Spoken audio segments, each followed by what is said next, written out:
तानाशाही की शुरुआत कैसे होती है? क्या कोई अचानक से एक दिन उठता है और ये डिसाइड कर लेता है कि अब वो डिक्टेटर बनेगा? नहीं, ऐसा नहीं होता है। ये एक बहुत ही साइलेंट और धीरे-धीरे होने वाला एक प्रोसेस है, जिसे अक्सर हम तब तक नहीं समझ पाते, जब तक बहुत देर नहीं हो जाती। जब किसी देश या सोसाइटी में अनसर्टेनिटी होती है, इकोनॉमी गिरने लगती है, फ्यूचर अनक्लियर होता है, लोगों का ट्रस्ट टूटता है सबसे पहले और इंस्टीट्यूशंस पर लोग भरोसा खोने लगते हैं।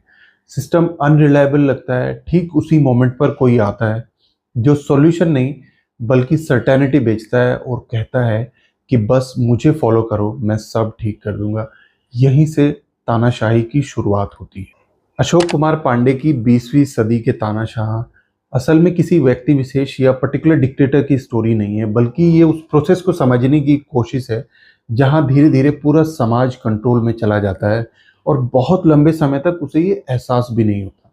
ये किताब हमें समझाती है कि डिक्टेटरशिप या तानाशाही किसी एक व्यक्ति की एम्बिशन से ज़्यादा उन हालातों का नतीजा होती है जहां एक देश या समाज धीरे धीरे खुद में कमज़ोर पड़ जाता है। धीरे धीरे चीज़ें बदलती हैं, कॉम्प्लेक्स प्रॉब्लम्स को सिंपल कहानियों में बदल दिया जाता है और फिर एक झूठा दुश्मन तय करने की पूरी मुहिम चलती है। फिर फियर एंटर करता है। शुरुआत में कुछ लोग गायब होते हैं, आवाज़ें दबती हैं, लेकिन बाकी लोग सोचते हैं कि ये सब हमारे साथ तो एटलीस्ट नहीं हो रहा है।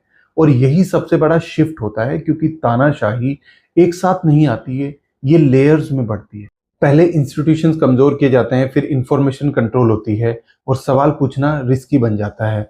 लेकिन एक पॉइंट के बाद लोग सिर्फ डरते ही नहीं बल्कि एडजस्ट कर लेते हैं। साइलेंस ही सर्वाइवल बन जाता है और धीरे धीरे सवाल पूछने की आदत खत्म हो जाती है। तो तानाशाही सिर्फ एक इंसान की एम्बिशन नहीं है, बल्कि ये उन हालातों का नतीजा है जहां समाज या देश खुद कंट्रोल होने लगता है। और असली सवाल यही है, क्या हम उस प्रोसेस को समझ पाएंगे जब यह शुरू हो रहा होगा।